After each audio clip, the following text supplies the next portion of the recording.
नमस्कार दोस्तों, मेरा नाम है श्यामवीर और आप देख रहे हो अपना यूट्यूब चैनल एसपी रिएक्ट।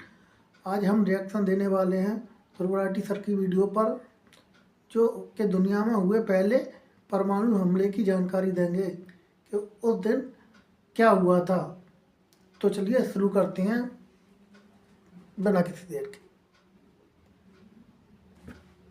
गर्मियों का मौसम चल रहा था, सुहाना दिन निकला था, नीला आसमान था, अच्छी धूप थी और मंडे मॉर्निंग का समय था। सुबह के करीब 8 बजे लोग अपने ऑफिस जस्ट पहुंचे थे काम करने के लिए। छोटे बच्चे स्कूल पहुंचे थे और पहला पीरियड स्कूल का शुरू होने वाला था। इसी बीच कुछ लोगों को आसमान में एक अमेरिकन बोइंग B-29 विमान गुजरता हुआ दिखता है। ठीक 8:15 पर इस एरोप्लेन से कुछ नीचे टपकता है। दूर से लोग इतना क्लियरली नहीं देख सकते थे कि क्या ये छोटी सी चीज है जो नीचे गिर रही है इस एरोप्लेन से। उन्होंने अपने सपनों में भी नहीं सोचा होगा कि ये एक एटॉमिक बॉम्ब था। 43 सेकंड्स, एग्जैक्टली 43 सेकंड के लिए ये नीचे गिरता रहता है और उसके बाद एक पलक झपकते ही सब खत्म। शहर में मौजूद हजारों लोगों को अपने जिंदगी के आखिरी पल में बहुत तेज रोशनी चमकती हुई दिखती है। बम धमाके की वजह से इंस्टेंटली एक फायर बॉल बन जाती है, मानो एक छोटा सा सूरज बन गया। जमीन पर तापमान 4000 डिग्री सेल्सियस तक पहुंच जाता है। एक चुटकी में ही 80,000 लोग मारे जाते हैं। ये सुनकर सबसे बड़ा सवाल आपके मन में उठेगा, क्यों गिराया गया ये बम? क्या कारण था इसके पीछे? आइए आज के वीडियो में समझते हैं दोस्तों हिरोशिमा और नागासाकी पर गिरे एटॉमिक बॉम्ब्स की कहानी। Spawned by the genius of man, a new age is born in the roar of thunder and the fire of the sun. At 8:15 in the morning of August 6th, the first atomic bomb struck an enemy target.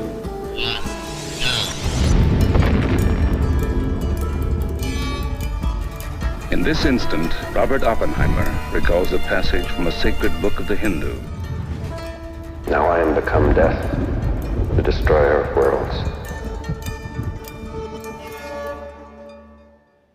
हमारी कहानी की शुरुआत होती है second world war से। ये युद्ध शुरू हुआ साल 1939 में, जब हिटलर ने पोलैंड देश को इन्वेड किया और एक एक करके बाकी कई देश इस युद्ध में धकेले गए। वर्ल्ड वॉर 2 दो बड़ी अलायंसेस के बीच में लड़ा जा रहा था। एक तरफ थे नाजी जर्मनी, इटली और जापान, जिन्हें एक्सिस पावर्स करके बुलाया जाता है, और दूसरी तरफ थे ग्रेट ब्रिटेन, सोवियत यूनियन और यूएसए। इन्हें एलाइड पावर्स या एलाइज करके बुलाया जाता है। एलाइज में फ्रांस और चाइना जैसे देश भी जुड़े हुए थे, लेकिन शुरुआत में अमेरिका पूरी कोशिश कर रहा था कि वो इस युद्ध का एक हिस्सा ना बने। फर्स्ट वर्ल्ड वॉर के बेकार एक्सपीरियंस के बाद अमेरिका ने सोच रखा था कि यूरोप और एशिया में अब कुछ भी हो, मुझे इंटरफेयर नहीं करना है, मुझे अपने हाथ दूर रखने। लेकिन साल 1941 में जब जापान ने पर्ल हार्बर पर हमला किया, उसके बाद यूएस को भी मजबूरन इस वॉर में इन्वॉल्व होना पड़ा। But since the unprovoked attack by Japan on Sunday, a state of war has existed between the United States and the Japanese Empire. यहां पर जापान के कॉन्टेक्स्ट से चीजों को समझना बहुत जरूरी है, क्योंकि जब भी वर्ल्ड वॉर 2 की बात करी जाती है तो अक्सर हम जर्मनी और हिटलर पर ही सबसे ज्यादा फोकस करते हैं, जापान की ज्यादा बात नहीं करते। असल में बात क्या है, अर्ली 1900s में जापान में भी इंपीरियलिज्म देखा जा रहा था। ठीक उसी तरीके से जैसे ब्रिटेन, फ्रांस और कई और यूरोपियन देश बाकी देशों पर कब्जा करने लग रहे थे, उन्हें कॉलोनाइज करने लग रहे थे, यही चीज जापान भी कर रहा था। इंडिया जैसे ब्रिटिश एम्पायर का हिस्सा था, ऐसे ही 1940 तक जापान के under Indonesia, Myanmar, Cambodia, Laos, Vietnam, China के। दोस्तों, अगर वीडियो अच्छी लग रही हो तो एक सब्सक्राइब कर देना प्लीज। कई eastern areas, North Korea, South Korea, इन सारे देशों पर जापानीज एम्पायर का कब्जा था। ये जापानीज कॉलोनाइजर्स बात करते थे ग्रेटर एशिया की, कि हम एक ऐसा एशिया बनाएंगे जो यूनाइटेड हो। लेकिन ये सब कहने की बातें थी। रियलिटी में बाकी और कॉलोनाइजर्स की तरह ये जमीन पर कब्जा करते थे रिसोर्सेज एक्सप्लॉइट करने के लिए, ताकि इन्हें खुद मुनाफा मिल सके। सबसे पहला बड़ा एक्सपेंशन इन्होंने किया था साल 1931 में। नॉर्दर्न चाइना में एक एरिया था मंचूरिया करके, वहां पर इन्होंने कब्जा जमाया। नॉर्थ में इनका प्लान था वहां से आगे जाकर ये मंगोलिया देश पर सोवियत यूनियन के कुछ एरियाज पर कब्जा करेंगे। साउथ में इनका प्लान था कि वियतनाम, लाओस और कंबोडिया के जो एरियाज हैं उन एरियाज पर कब्जा करेंगे। साउथ में बात क्या थी, ये जो देश हैं आज के दिन वियतनाम, कंबोडिया के, ये उस वक्त एक्चुअली में फ्रेंच एम्पायर का हिस्सा थे। इन्हें फ्रेंच इंडो चाइना करके बुलाया जाता था। तो जापान अगर इन पर कब्जा करना चाहता था तो उन्हें पहले फ्रेंच एम्पायर को हराना होता है। यहाँ पर साल 1940 में यही हुआ। उन्होंने फ्रांस के खिलाफ जंग छेड़ी और इन एरियाज पर अपना कब्जा बना लिया। लेकिन ये करने से जापान अब वर्ल्ड वॉर 2 का एक पार्टिसिपेंट बन गया। अमेरिका ने देखा कि एक तरफ हिटलर है जो यूरोप में एक के बाद एक देश के खिलाफ जंग छेड़े जा रहा है, उन पर कब्जा किए जा रहा है। दूसरी तरफ एशिया में जापान है जो यही चीज करने लग रहा है। हम यहां पर वॉर में इंटरफेयर तो नहीं करना चाहते अपनी मिलिट्री का इस्तेमाल करके, लेकिन कुछ तो करना पड़ेगा यहां पर इन्हें रोकने के लिए। क्यों ना इकोनॉमिकली कुछ एक्शन लिया जाए। तो अमेरिका एक्चुअली में कॉपर, आयरन और स्टील बड़े एसेंशियल रिसोर्सेज हैं, इन्हें जापान को एक्सपोर्ट करना बंद कर देता है, इस पर रोक लगा देता है। उम्मीद ये थी कि जापान ये देखकर एक्सपेंशन बंद कर देगा, शांत बैठेगा, लेकिन ऐसा होता नहीं। रिस्पॉन्स में फिर अमेरिका एक्चुअली में तेल बेचना बंद कर देता है जापान को। उस जमाने में ऑयल एक्चुअली में बहुत ही इंपॉर्टेंट रिसोर्स था जापानीज लोगों के लिए, और 80% ऑयल जो जापान में आता था वो अमेरिका से ही आता था। अमेरिका ने कहा कि हम एक ही शर्त पे तेल वापस शुरू करेंगे तुम्हें देना, कि तुम पहले चाइना के जो एरियाज को तुमने ऑक्यूपाई किया है वहां से वापस निकलो और जर्मनी और इटली के साथ अपनी अलायंस को तोड़ो। लेकिन ये करने का मतलब था कि अपने जो सपने थे ग्रेटर एशिया बनाने के जापानीज लोगों के, वो खत्म करने पड़ते जापानीज एम्परर को। तो उन्होंने मन मन में सोचा, भाई तुम बाढ़ में जाओ अमेरिका, हम कोई और रास्ता अपनाते हैं। इन्होंने देखा कि जो मलेशिया और इंडोनेशिया के एरियाज है यहाँ पर तेल और बाकी रिसोर्सेज अच्छे मिलते हैं, क्यों ना इन एरियाज पर अपना कब्जा जमाएं और खुद ही अपना तेल निकाल लें, फिर अमेरिका पर डिपेंडेंट होने की जरूरत नहीं पड़ेगी। लेकिन बस एक प्रॉब्लम थी, इंडोनेशिया उस वक्त डच ईस्ट इंडीज था, तो डच के कंट्रोल में था, और मलेशिया उस वक्त ब्रिटिश मलाया था, ब्रिटिश के कंट्रोल में था। ब्रिटिश और डच दोनों अमेरिका के एलाइज थे। अगर इन देशों पर भी हमला कर दिया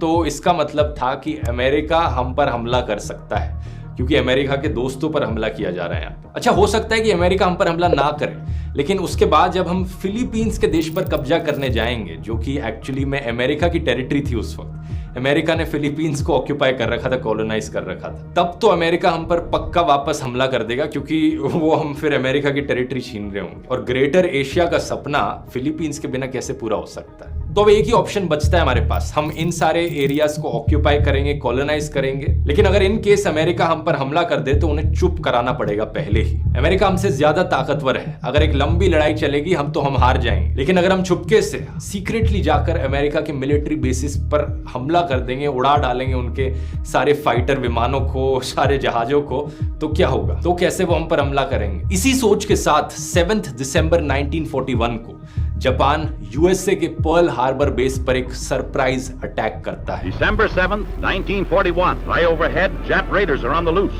Without warning, they circle Pearl Harbor and the city of Honolulu. A surprise attack born of infamy.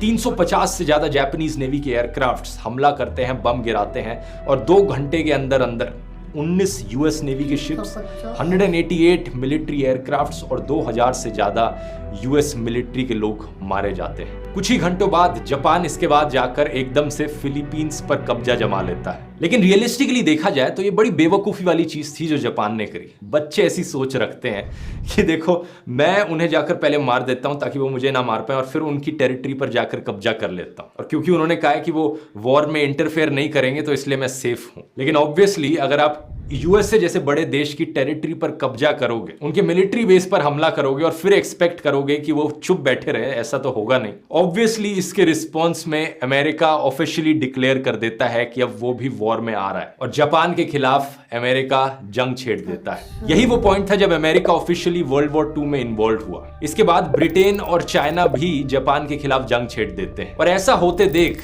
Nazi Germany और इटली भी यूएसए के खिलाफ वॉर डिक्लेयर कर देते हैं 3 दिन बाद। तो 1941 के एंड तक वर्ल्ड वॉर 2 अपनी फुल स्विंग में थी। इन सारे बड़े देशों ने एक दूसरे के खिलाफ वॉर डिक्लेयर कर दी थी। इसके बाद एक्चुअल वॉर की ज्यादा डिटेल में ना जाते हुए साल 1943 तक इटली सरेंडर कर देता है। 30 अप्रैल 1945 को हिटलर सुसाइड कर लेता है, अपने आप को गोली मारकर, और उसके बाद जर्मनी भी सरेंडर कर जाता है। तो एक्सिस पावर्स में सिर्फ जापान बचता है जिसने सरेंडर नहीं किया है। लगातार हुए लॉसेस के बावजूद भी जापानीज एम्परर सरेंडर करने को राजी नहीं है। इस पॉइंट पर जापानीज फैशिज्म की थोड़ी डिटेल्स में जाना काफी इंटरेस्टिंग होगा। असल में बात क्या थी दोस्तों, जापानीज आम जनता को भारी तरीके से ब्रेन वॉश किया जा रहा था। जापान में एक महाराजा थे, जापानीज एम्परर जो थे उनके हिरोहितो थे वो उस वक्त। लोगों को बताया जाता था कि ये जो एम्परर हैं ये भगवान की देन है। लिटरली लोग उन्हें भगवान से कंपेयर करते थे। तो जो भी वो कहते अंधाधुंध उसमें विश्वास करो, अगर नहीं करोगे तो तुम हमारे देश के अगेंस्ट हो। अगर हमारे जापानीज एम्परर ने कहा है कि हम इन देशों को जाकर इन पर कब्जा करेंगे, इन्हें कॉलोनाइज करेंगे, इनके अच्छे के लिए करेंगे हम, तो वो सही कह रहे हैं। हम जंग पर जा रहे हैं, एक अच्छे पर्पस के लिए जंग पर जा रहे हैं। जो भी जंग को अपोज करता था एक्चुअली में जापान में, उन्हें हंट डाउन करके मार दिया जाता था। इसके अलावा कुछ जापानीज कल्चर और ट्रेडिशंस जो थे उन्हें बड़े गंदे तरीके से मॉडिफाई किया जाता था लोगों को मैनिपुलेट करने के लिए। फॉर एग्जाम्पल इनका बुशिडो समुराई ट्रेडिशन। इस बुशिडो ट्रेडिशन के अकॉर्डिंग समुराइज को हमेशा मौत के बारे में अवेयर रहना चाहिए, उसे द एंड की तरह नहीं देखना चाहिए और मौत से इतना डरना नहीं चाहिए। लेकिन इन्होंने इस ट्रेडिशन को मॉडिफाई करके लोगों को क्या सुनाया, इन्होंने कहा कि एक समुराई वो होता है जो एम्परर के लिए जान देने को तैयार है, जो समझता है कि एम्परर के लिए जान देना मेरे लिए ग्रेटेस्ट ऑनर है और दुश्मनों के सामने सरेंडर करना मेरे लिए बेइज्जती वाली बात है। इस तरीके से अगर लोगों को ब्रेन वॉश किया जाएगा तो लोग अपनी जान देने को तैयार हो जाएंगे और यही हुआ दोस्त। जापानीज लोगों को ब्रेन वॉश किया गया ऑर्गेनाइज्ड सुसाइड अटैक्स करने के लिए। कि एयरफोर्स में एक स्पेशल मिलिट्री यूनिट बनाई गई जिसे कामिकाजे कहा गया। ये वो पायलट्स थे जिनका मकसद था कि वो अपने फाइटर जेट्स में बैठेंगे और उस फाइटर जेट को ले जाके दुश्मनों की वॉरशिप्स में क्रैश कर देंगे और खुद अपने आप को सैक्रिफाइस कर देंगे। सिंपल शब्दों में कहा जाए तो सुसाइड बॉम्बिंग। इतना ही नहीं, बच्चों को ट्रेनिंग दी जाती थी कि वो अपने साथ एक एक्सप्लोजिव लेकर चलें और नीचे लेट जाएं टैंक के सामने ताकि खुद अपनी जान दे दें और टैंक को भी फोड़ दें। इमेजिन कर सकते हो इस हद तक ब्रेन वॉश किया गया लोगों को वहां। ऑब्वियसली हर कोई ब्रेन वॉश नहीं होता था, कुछ बड़ी दर्दनाक कहानियां हैं जो कामिकाजे पायलट्स की सुनने को मिली कि कैसे वो रात भर अपने मिशन से पिछली रात को रोते थे और चिट्ठियां लिखते थे अपने परिवार को और अपने आप से सवाल करते थे कि क्या ये जो करने जा रहे हैं वो सही में अच्छा है उनके देश के लिए, उनके खुद के लिए। अमेरिका और बाकी एलाइज देश उम्मीद लगाए बैठे थे कि वॉर की वजह से जापान में अनएम्प्लॉयमेंट इतनी बढ़ चुकी है, लोगों के पास खाने के लिए खाना नहीं है, भूखमरी बहुत ज्यादा है, शायद आम जनता जापान की अब अपने एम्परर के खिलाफ खड़ी होगी और उस प्रेशर में आकर एम्परर सरेंडर कर देंगे। लेकिन ऐसा कभी हुआ नहीं इन कारणों की वजह से। अमेरिका ने देखा अब एक ही रास्ता बचता है, फुल स्केल इन्वेजन किया जाए जापान का, मतलब अपनी मिलिट्री को भेजे और वहां पर ऑन ग्राउंड वो जाकर जापानीज एम्परर को ओवरथ्रो करे। इसलिए अमेरिका प्लान करता है ऑपरेशन डाउनफॉल। अमेरिका और जापान के बीच में आखिरी बड़ी लड़ाई लड़ी जाती है द बैटल ऑफ ओकिनावा, 1 अप्रैल 1945 और 22 जून 1945 के बीच। नक्शे में देखोगे तो जापान के काफी साउथ में एक आइलैंड है ओकिनावा करके। अमेरिका अपनी मिलिट्री भेजता है कि ऑन ग्राउंड जाकर फिजिकली इस आइलैंड पर कब्जा किया जाए और कोई भी ऑब्स्टिकल बीच में आए तो उसे हटा दिया जाए। इसके बाद हम अपना फुल स्केल इन्वेजन करेंगे, ऑपरेशन डाउनफॉल। लेकिन ये ओकिनावा की लड़ाई अमेरिका को चौंका कर रख देती है। जापानीज लोग हार मानने को तैयार ही नहीं थे, हर इंसान अपनी आखिरी सांस तक लड़ने को तैयार था। आखिरी बचा हुआ अकेला इंसान भी एंड तक लड़ने लग रहा था। लगातार कामिकाजे अटैक्स देखने को मिले, एक के बाद एक सुसाइड बॉम्ब। सरेंडर का कोई सवाल ही नहीं था। इसका मतलब था कि अमेरिकन फोर्सेस के लिए जापानीज फोर्सेस को हराना बहुत ही मुश्किल काम था। इसी कारण से बैटल ऑफ ओकिनावा को ब्लडीएस्ट बैटल कहा जाता है पैसिफिक में जो हुई। इवेंचुअली अमेरिका ने लड़ाई जीत ली, लेकिन इसकी कीमत बहुत भारी थी। 12,000 अमेरिकन सोल्जर्स मारे गए, 50,000 से ज्यादा इंजर्ड हो गए। दूसरी तरफ 1,10,000 जापानीज सोल्जर्स मारे गए। ओकिनावा आइलैंड पर रहने वाले जो लोग थे उन्हें ओकिनावंस बुलाते हैं। इस एक लड़ाई में 1,00,000 से ज्यादा ओकिनावंस मारे गए। इसका मतलब था 1/4 पॉपुलेशन पूरे आइलैंड की, 25% लोगों ने अपनी जान दे दी पूरे आइलैंड पर। ये स्टैटिस्टिक्स सुनकर अमेरिका के मिलिट्री हेड्स ने सोचा कि इस तरीके से तो हमारा ऑपरेशन डाउनफॉल काम नहीं करेगा। मतलब शायद अगर हम अपनी सारी आर्मी को, सारे लोगों को वहां भेज देंगे, काम कर जाएगा, हम जीत जाएंगे, लेकिन किस कीमत पर? इस छोटे से आइलैंड में ही 12,000 लोग हमारी आर्मी के मारे गए। अगर हम बाकी आइलैंड्स पर कब्जा करने की कोशिश करेंगे जापान के, अगर उन्हें इस तरीके से ऑन ग्राउंड हराने की कोशिश करेंगे तो कितने और लोग हमारे मारे जाएंगे, ऊपर से उनके भी कितने लोग मारे जाएंगे। अनइमेजिनेबल होगा ये सोचना। और ये लड़ाई तो कितने सालों तक खिंचती चली जाएगी, क्योंकि जापानीज जो जनता है वो इतनी ब्रेन वॉश हो चुकी है कि वो सरेंडर करने को राजी नहीं है। अमेरिका और एलाइज ने सोचा कि कुछ और तरीका यहाँ पर अपनाना पड़ेगा जापान को सरेंडर करवाने के लिए। 12 अप्रैल 1945 यूएस के प्रेसिडेंट फ्रैंकलिन डी रूजवेल्ट, जो कई समय से यूएस के प्रेसिडेंट रहे थे पूरे वर्ल्ड वॉर II के समय से, वो गुजर जाते हैं और वाइस प्रेसिडेंट हैरी ट्रूमैन बन जाते हैं अमेरिका के नए प्रेसिडेंट। जापान के इस युद्ध में एक सॉल्यूशन ढूंढने की सारी रिस्पॉन्सिबिलिटी अब इनके कंधे पर है। अलग अलग ऑप्शन से यहाँ पर कंसिडर करते हैं। अगर हम जापानीज एम्परर हिरोहितो के साथ शायद नेगोशिएट करके देख लें, वो चीज़ काम कर जाए, लेकिन नहीं काम करेगी इन्हें लगता है, क्योंकि एम्परर किसी भी हालत में सरेंडर नहीं करेंगे। उन्होंने ये चीज पहले ही क्लियर कर दी है। इसी समय इन्हें पता चलता है एक top secret US military project के बारे में, द मैनहट्टन प्रोजेक्ट, जहां पर बहुत सारे साइंटिस्ट सीक्रेटली काम करने लग रहे हैं दुनिया का पहला एटम बम बनाने के लिए। 16 जुलाई 1945 को इस एटम बम को टेस्ट किया जाता है न्यू मैक्सिको में एक बॉम्बिंग रेंज में, और ये टेस्ट सक्सेसफुल निकलता है। ट्रूमैन को लगता है कि उन्हें अपना सॉल्यूशन मिल चुका है। अपने बाकी और टॉप मिलिट्री ऑफिशियल्स और गवर्नमेंट हेड्स के साथ ये डिस्कस करते हैं कि किस तरीके से बॉम्ब गिराया जाए। ये डिसाइड करते हैं गिराने से पहले एक लास्ट वार्निंग दे दी जाए जापान को। 26 जुलाई 1945 पोट्सडैम डिक्लेरेशन। यूएस के प्रेसिडेंट, चाइना के प्रेसिडेंट, ग्रेट ब्रिटेन के प्राइम मिनिस्टर साथ में आते हैं और अनकंडीशनल सरेंडर डिमांड करते हैं जापान से। ये वार्निंग देते हैं कि अगर जापान सरेंडर नहीं करेगा तो इसका नतीजा होगा प्रॉम्प्ट एंड अटर डिस्ट्रक्शन, पूरी तरीके से तबाही, बिना स्पेसिफाई किए कि एग्जैक्टली क्या मतलब है इनका तबाही से। जापानीज लोगों ने सपनों में भी नहीं सोचा था कि एटम बॉम्ब जैसा कोई हथियार एग्जिस्ट भी करता है दुनिया में। इस पॉइंट ऑफ टाइम तक जुलाई 1945 में कहा जाता है कि जो एंटी वॉर सेंटिमेंट्स थे आम जनता के अंदर जापान में, वो काफी बढ़ चुके थे। लोग परेशान होने लगे थे इस कांस्टेंट लड़ाई से, भूख से मर रहे थे, जॉब्स की कमी थी, इकोनॉमिक हालत खराब थी, लेकिन वो खड़े होकर अपनी खुद की मिलिट्री और एम्परर के अगेंस्ट लड़ नहीं सकते थे जब तक मिलिट्री उन्हें सपोर्ट ना करती। जापानीज एम्परर एक्चुअली में सरेंडर करने को तब राजी हो जाते जब ये कहा जाता कि वो अपनी पावर बनाए रख सकें और कुछ ऑक्यूपाइड टेरिटरीज एक्चुअली में उनके अंडर ही रहने दी जाए। लेकिन अमेरिका अनकंडीशनल सरेंडर चाहता था, तो 29 जुलाई 1945 को जापान ने इस पोट्सडैम डिक्लेरेशन को रिजेक्ट कर दिया। इसके बाद 3 अगस्त को यूएस प्रेसिडेंट हैरी ट्रूमैन ने ऑथराइज किया कि एटम बम गिराया जाएगा जापान के ऊपर। 6 अगस्त 1945 बोइंग B-29 विमान हिरोशिमा शहर के ऊपर से गुजरता है। इस विमान में रखा है little boy atom bomb.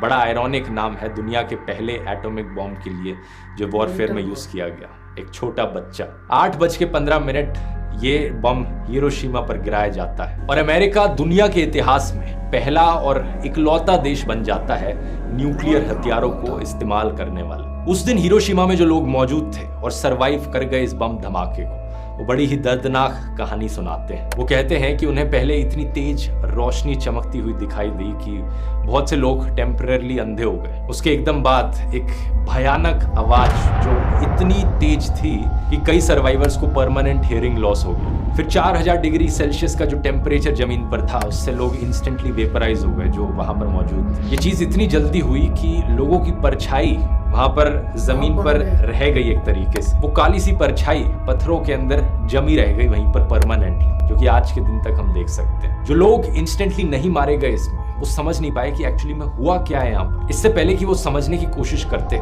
Shock waves आई ब्लास्ट। टेम्परेचर चेंजेस की वजह से इतनी तेज हवाएं चलने लगी कि ऑलमोस्ट एक हरिकेन बन गया। फिर घरों के जो टूटे हुए टुकड़े थे, बाकी डेब्री, ग्लास के पीसेस, सब कुछ हवा में उड़ने लगा। कुछ मिनटों बाद जब हवाएं शांत हुई, लोगों ने आसमान की तरफ देखा और उन्हें सिर्फ काला टॉक्सिक डस्ट दिखाई दिया। अनबिलीवेबल था ये कि सिर्फ 15 मिनट पहले सुनहरा नीला आसमान दिखाई दे रहा था, धूप निकली हुई थी, और अब अचानक से सब कुछ काला काला टॉक्सिक फ्यूम्स में भर चुका है। 70% बिल्डिंग्स हिरोशिमा में कंप्लीटली खत्म हो गई। शहर अब शहर बचा ही नहीं था। ये सैटेलाइट इमेजेस देखिए, बम के पहले की और बम के गिरने के बाद की। बचे हुए सर्वाइवर्स की बॉडीज की क्या हालत हुई, मैं इसके ज्यादा डिटेल में नहीं जाऊंगा क्योंकि बहुत ही डिस्गस्टिंग और डिस्टर्बिंग डिटेल्स हैं। बस इतना कहूंगा, लोगों की खाल उतरने लग गई थी। लोग प्यास के मारे तड़प रहे थे। ब्लास्ट के करीब आधे घंटे बाद बारिश आने लगती है। प्यासे लोगों को लगा कि अच्छी खबर है यहाँ पर, लेकिन एक्चुअली में जो टॉक्सिक डस्ट हवा में था वो मॉइस्चर के साथ मिक्स हो गया था, जिससे बादल बन गए थे। ये कोई आम बारिश नहीं थी। बारिश की एक एक बूंद ब्लैक कलर की थी, ग्रीस टपक रहा था आसमान से, और ये बहुत जहरीली थी। आमतौर पर जब भी कोई डिजास्टर होता है किसी शहर में, एम्बुलेंसेस पहुंच जाती हैं, डॉक्टर्स पहुंच जाते हैं लोगों की मदद करने, लेकिन यहाँ पर 90% हेल्थ केयर वर्कर्स एक्चुअली में बम धमाके में मारे गए। कितने ही हॉस्पिटल्स तबाह हो गए, तो लोगों की मदद करता कौन? जो लोग इंस्टेंटली नहीं मारे गए उनमें से कई लोगों की मौत एक्चुअली में कुछ दिनों बाद, कुछ महीने बाद जाकर हुई रेडिएशन सिकनेस की वजह से। इसकी बात मैंने डिटेल में करी है चेरनोबिल वाले वीडियो में, आप जाकर उसे देख सकते हैं अगर और डिटेल में समझना चाहें तो। इस बम धमाके के बाद कहा जाता है जापानीज मिलिट्री के जो कट्टर लोग थे उन्होंने मिलने तक से मना कर दिया, एक मीटिंग तक नहीं करी। उन्होंने कहा कि कौन सी बड़ी चीज हुई है, एक और बम ही तो गिरा है, थोड़ा सा बड़ा बम है, सरेंडर का तो कोई सवाल ही नहीं उठता। जापानीज एम्परर ने अभी भी सरेंडर करने से मना कर दिया। इसके रिस्पॉन्स में 3 दिन बाद 9 अगस्त 1945 को अमेरिका एक और एटम बम गिरा देता है, इस बार नागासाकी के ऊपर।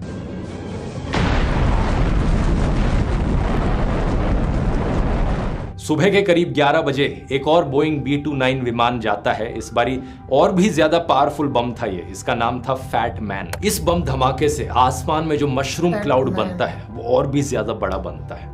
इमीडिएटली 40,000 लोग मारे जाते हैं और 6.7 स्क्वायर किलोमीटर शहर डिस्ट्रॉय हो जाता है। हालांकि ये नागासाकी पर गिराया गया एटम बम और भी ज्यादा पावरफुल था, लेकिन इस बार कम कैजुअलिटीज होती हैं। कई कारण हैं इसके पीछे। पहला तो ये कि जब हिरोशिमा की खबर बाकी शहरों तक फैली तो लोगों तक ऑलरेडी पैम्फलेट्स पहुंच चुके थे कि ऐसा कुछ आपके भी शहर में हो सकता है, इसलिए वार्न रहो। तो लोग ज्यादा बेटर प्रिपेयर्ड थे, लोग शहर के सेंटर से दूर आउटस्कर्ट्स पर चले गए थे। इसके अलावा शहर के आसपास इस बारी पहाड़ियां थी, हिल्स थी। पहाड़ियों की वजह से एक्सप्लोजन का जो इम्पैक्ट पड़ा वो कम पड़ा।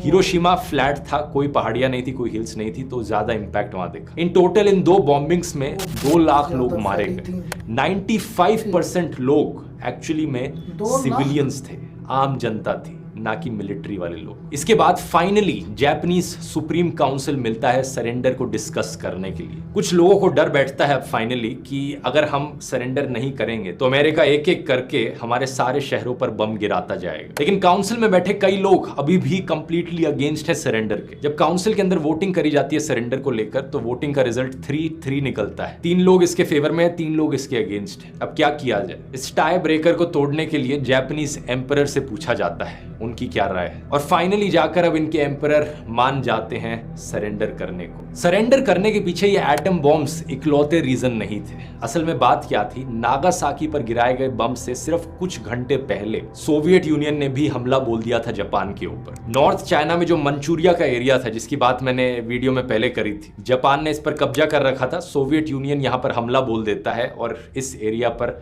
अपना कब्जा जमा लेता है। तो एक तरफ से यूएस से बम गिराया जा रहा था इनके शहरों पर, दूसरी तरफ से सोवियत यूनियन हमला करने लग रहा था। ऊपर से जो इनकी ऑक्यूपाइड टेरिटरीज थी जापान और साउथ ईस्ट एशिया में, वहां पर लोगों का गुस्सा जागने लग रहा था। यही सारे कारण थे कि एम्परर हिरोहितो फाइनली सरेंडर करने का फैसला लेते हैं।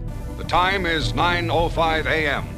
The Japanese have been on board exactly 10 minutes. Japan में कुछ मिलिट्री के लोग इससे काफी नाराज थे। वो बिल्कुल नहीं चाहते थे कि ये सरेंडर हो, तो एम्परर के खिलाफ एक कू करने की कोशिश करी जाती है, लेकिन ये कू अनसक्सेसफुल रहता है। और 15 अगस्त 1945 को इस सरेंडर के बाद सेकेंड वर्ल्ड वॉर खत्म हो जाती है फाइनली। इसके करीब 7 सालों बाद तक एलाइज ऑक्यूपाई करते हैं जापान को। 1952 तक उनका ऑक्यूपेशन बने रहता है, जिसके बीच डिस्कशंस करी जाती हैं कि क्या कंडीशंस होंगी यहाँ पर सरेंडर की। जापान में एक नया कॉन्स्टिट्यूशन लाया जाता है, डेमोक्रेसी एस्टैब्लिश करी जाती है, और जो एम्परर का स्टेटस था जापान में वो कंटिन्यू रहता है, लेकिन उसे सिर्फ एक फिगर हेड बना दिया जाता है। मतलब जापान में अब एम्परर हैं आज के दिन भी, लेकिन बस कहने के लिए हैं, पावर नहीं है उनके पास कोई। हिरोशिमा और नागासाकी में टोटल डिस्ट्रक्शन की कॉस्ट पड़ती है $970 मिलियन, लेकिन उनकी रीबिल्डिंग और रिस्टोरेशन ऑलमोस्ट इमीडिएटली शुरू हो जाती है। अलग अलग शहरों से वॉलंटियर्स आते हैं शहरों को दोबारा बनाने के लिए। यह अपनी एक और कहानी है कि कैसे ये शहर वापस से रिस्टोर होते हैं इतने बढ़िया तरीके से कि आज के दिन आप वहां पर जाओगे पता भी नहीं लगेगा कि इस इन शहरों पर कभी न्यूक्लियर बम गिराया गया था। जिन लोगों पर रेडिएशन का असर पड़ा था, ऑब्वियसली उन लोगों की जिंदगी हमेशा के लिए बदल जाती है। वो डिसेबल्ड रहते हैं, उनके बच्चों में डिसेबिलिटीज दिखती हैं, कैंसर होने के चांसेस ज्यादा बढ़ जाते हैं। लेकिन थैंकफुली एक अच्छी खबर यहाँ पर यह होती है कि रेडिएशन लेवल्स लॉन्ग टर्म में इतने हानिकारक नहीं होते, एटलीस्ट उतने हानिकारक नहीं होते जितने चेरनोबिल में है। कुछ टाइम बाद शहर पर एक टाइफून आता है और उस टाइफून के बाद से रेडिएशन लेवल्स काफी नीचे गिर जाते हैं। इसके पीछे एक और कारण यह है कि एक nuclear bomb nuclear power plant से काफी अलग तरीके से काम करता है। इसकी बात भी मैंने चेरनोबिल वाले वीडियो में करी थी। लेकिन सबसे बड़ा सवाल यहां पर यह उठता है कि क्या यूएसए के पर्सपेक्टिव से जस्टिफाइड था ये एटॉमिक बॉम्ब गिराना और 2 लाख लोगों को मारना? क्या यूएस के प्रेसिडेंट का ये डिसीजन सही था या गलत? आज के दिन इस सवाल की मोरालिटी का जवाब देना इतना आसान नहीं है जितना आपको लगता है। अमेरिकन प्रेसिडेंट हैरी ट्रूमैन ने कभी भी माफी नहीं मांगी इन बॉम्बिंग्स को लेकर, ना ही कभी कोई रिग्रेट शो किया। Well, I thought it was a blessing. I thought it could be used and made a blessing. I never worried about it being a curse. I wanted a weapon that would win the war, and it did. That's what I was interested in. क्योंकि उनका और कई US diplomats और military के लोगों का मानना था कि ये जो बॉम्बिंग्स हमने करी ये जरूरी थी और कोई ऑप्शन नहीं था हमारे पास। इनका आर्ग्यूमेंट है कि अमेरिका के पास सिर्फ 2 ऑप्शंस बचे थे वॉर खत्म करने के लिए। पहला था ऑपरेशन डाउनफॉल और दूसरा था ये न्यूक्लियर बॉम्ब्स फेंकना। ज्यादातर मिलिट्री ऑफिशियल्स का ओरिजिनल प्लान तो यही था कि ऑपरेशन डाउनफॉल करी जाएगी यहाँ पर, लेकिन फिर बैटल ऑफ ओकिनावा हुई और पता चला कि कितने लोग मारे जा रहे हैं इस बैटल में। जापानीज लोग सरेंडर करने को बिल्कुल राजी नहीं है, वो अपने आखिरी आदमी तक लड़ने को तैयार है। उस लड़ाई के बाद अमेरिका ने एस्टिमेट किया कि कम से कम 10 साल लग जाएंगे और 1 मिलियन यूएस सोल्जर्स मारे जाएंगे अगर हम इसी तरीके से ग्राउंड पर कोशिश करते गए जापानीज आर्मी से फाइट करने की। उनके पर्सपेक्टिव से उनका कहना है कि एटम बॉम्ब से 2 लाख लोग मारे गए। 2 लाख लोग कम नहीं होता, लेकिन 2 लाख लोग 1 मिलियन यूएस सोल्जर से कम होता है। और रेडिएशन की जहां तक बात आती है, उनका आर्ग्यूमेंट यह है कि उन्हें पता नहीं था कि इसके लॉन्ग लास्टिंग इफेक्ट्स देखने को मिलेंगे न्यूक्लियर बॉम्ब के। बाद में भी लोगों को इसकी वजह से डिजीजेस होंगे, बाद में भी लोगों को रेडिएशन सिकनेस के सिम्टम्स देखने को मिलेंगे। मैनहट्टन प्रोजेक्ट के जो साइंटिस्ट थे उन्हें पता था कि कितनी रेडिएशन रिलीज होगी, लेकिन उन्हें यह नहीं पता था कि एक्चुअली में ह्यूमन बॉडी का इस पर क्या इंपैक्ट होता है। इससे पहले कभी इतनी डिटेल में टेस्ट नहीं किया गया। तो अमेरिका का आर्ग्यूमेंट यहाँ पर सिंपली था कि 2 लाख लोगों की जान जाए या 1 मिलियन लोग मारे जाए। हमने 2 लाख लोगों को चूज किया। लेकिन बहुत से क्रिटिक्स आर्ग्यू करते हैं कि एक्चुअली में अमेरिका के पास और भी ऑप्शंस मौजूद थे। सबसे पहला तो यही कहा जाता है कि अगर जापानीज मिलिट्री को सरेंडर करवाना ही पर्पस था तो ऐसी जगह बम क्यों गिराया जहां पर 95% सिविलियन लोग मारे गए, आम जनता मारी गई। किसी ऐसे जापानीज आइलैंड पर भी बम गिराया जा सकता था जहां पर सिर्फ मिलिट्री फैसिलिटीज थी और उससे फिर उन्हें देखने को मिल जाता कि ये चीज हो सकती है हमारे साथ और फिर वो शायद सरेंडर कर देते। पर यूएस मिलिट्री का काउंटर आर्ग्यूमेंट ये है कि जापानीज लीडरशिप इस तरीके से ब्रेन वॉश थी कि वो किसी भी हालत में सरेंडर नहीं करती। उन्होंने हिरोशिमा के बाद सरेंडर नहीं किया तो वो किसी छोटे मोटे आइलैंड पर न्यूक्लियर बॉम्ब गिराए जाने से क्यों सरेंडर करते। एक्सपर्ट्स का ये भी कहना है कि एक्चुअली में यूएस ज्यादा न्यूक्लियर बॉम्ब्स को टेस्ट आउट नहीं कर सकता था अलग अलग जगहों पर, क्योंकि उनके पास सिर्फ 2 ही बॉम्ब्स रेडिली अवेलेबल थे और 2 तैयार किए जा रहे थे। तो उन्हें ऐसी जगह चुननी थी जहां से मिलिट्री वालों को लगे कि एक्चुअली में कुछ नतीजा निकलेगा इसका। दूसरा आर्ग्यूमेंट जो बम गिराने के खिलाफ बताया जाता है वो ये है कि एक्चुअली में नागासाकी पर बम गिरने से कुछ घंटे पहले सोवियत यूनियन इन्वेड कर चुका था जापान को, और जापान वैसे भी सरेंडर कर देता जब देखता कि यहां पर एक तरफ यूएसए है, वहां पर दूसरी तरफ से सोवियत यूनियन हमला करने लगे। तो एटलीस्ट नागासाकी पर जो बम गिराया गया, जो दूसरा एटम बम गिराया गया, वो बिल्कुल ही पॉइंटलेस था। उसे गिराने की जरूरत नहीं थी, अमेरिका को बस कुछ टाइम इंतजार करना था। कुछ एक्सपर्ट्स ये भी आर्ग्यू करते हैं कि एटम बम गिराना असली रीजन नहीं था जापान के सरेंडर करने के पीछे, असली रीजन था सोवियत यूनियन का इन्वेड करना। इसके बाद एक तीसरी और फाइनल आर्ग्यूमेंट जो उठाई जाती है यहाँ पर, वो एक मॉरल डिलेमा है। सवाल ये है कि यूएस प्रेसिडेंट को किसने हक दिया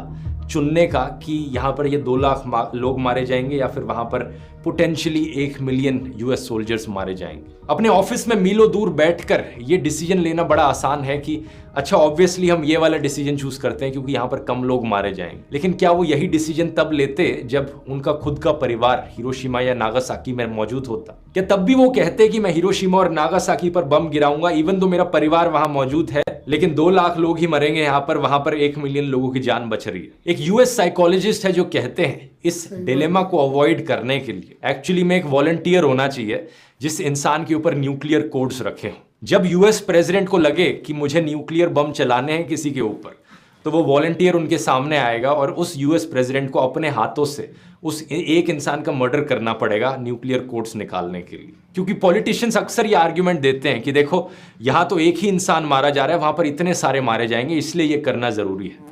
तो अगर एक यूएस प्रेसिडेंट को लगता है कि न्यूक्लियर बॉम्ब गिराया जाना जरूरी है ताकि ज्यादा लोगों की जानें बचें, तो क्यों ना वो खुद से चाकू उठाएं और एक इंसान को वहां पर मारें, क्योंकि उस एक इंसान का सैक्रिफाइस क्या है, वहां पर 1 लाख लोगों की जान अगर बच सकती है। ये सोचने वाली बातें हैं काफी। इस चीज को वैसे बड़ा अच्छा दिखलाया गया है एक फिल्म में। 2015 की एक हॉलीवुड फिल्म है आई इन द स्काई। ये इसी मॉरल डिलेमा को बहुत ही अच्छे तरीके से दर्शाती है। यहां पर आपकी क्या राय है दोस्तों? पूरी कहानी सुनने के बाद क्या लगता है आपको? क्या जस्टिफाइड था अमेरिका के पर्सपेक्टिव से एटम बम गिराना हिरोशिमा और नागासाकी पर? क्या ये सही डिसीजन था या गलत डिसीजन था? नीचे कमेंट्स में लिखकर बताओ। ये आज के दिन भी एक बड़ा डिबेट का मुद्दा है। साल 1991 में एक सर्वे किया गया था, यही चीज अमेरिकन से पूछी गई थी, तो 63% अमेरिकन मानते हैं कि ये बॉम्बिंग्स जस्टिफाइड है। लेकिन जब यही चीज जापानीज लोगों से पूछी गई तो सिर्फ 29% जापानीज लोग मानते हैं कि ये जस्टिफाइड था बम गिराना। लेकिन फिर भी आप देख सकते हो कि जापान में नंबर 0% नहीं है और अमेरिका में नंबर 100% नहीं है, क्योंकि ये सवाल इतना आसान नहीं है। एक अच्छी चीज ये है कि दुनिया को सबक मिल पाया इस इंसिडेंट के बाद कि न्यूक्लियर बम हमें नहीं इस्तेमाल करने हैं। इनसे जो इतना खतरनाक इंपैक्ट देखने को मिलता है, कोई भी देश नहीं चाहेगा कि किन्हीं भी लोगों को ये सब सहना पड़े। और थैंकफुली आज के दिन तक किसी और देश ने उसके बाद से न्यूक्लियर बॉम्ब्स का इस्तेमाल नहीं किया है। होपफुली आने वाले फ्यूचर में भी ये चीज ऐसे ही कंटिन्यू रहे। उम्मीद करता हूं आपको हमेशा की तरह ये वीडियो इन्फॉर्मेटिव लगा होगा।